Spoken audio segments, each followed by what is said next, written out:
Hi, I'm Pastor Ivy Govan from St. Timothy Lutheran Church in Bemis Point, New York, and today I'm going to be sharing the last devotion from the book 30-Day Journey with Dietrich Bonhoeffer, which I highly recommend to you. It's soul-piercing.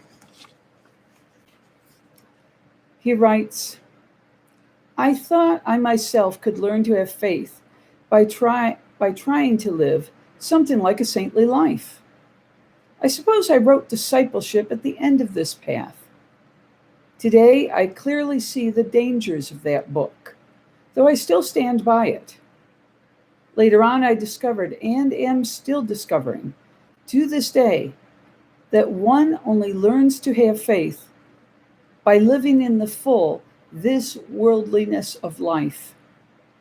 If one has completely renounced making something of oneself, whether it be a saint, or a converted sinner, or a church leader, a so-called priestly figure, a just or an unjust person, a sick or a healthy person, then one throws oneself completely into the arms of God, and this is what I call this worldliness.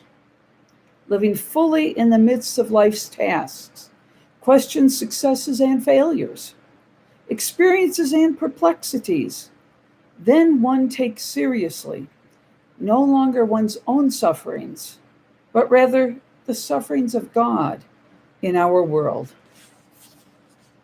This is the reflection.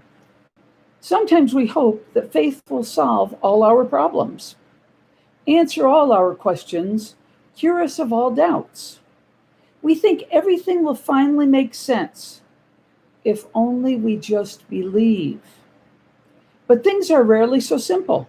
To throw oneself completely into the arms of God, as Bonhoeffer puts it, does not mean that everything will suddenly make perfect sense or that all our problems will be solved. Instead, faith asks us to accept that life includes not only successes, but also failures, not only answers, but also questions and riddles that will never be resolved. Trapped in a Nazi prison, Bonhoeffer came to see what it means to live a life of faith, to give one's life fully to God, wherever God calls.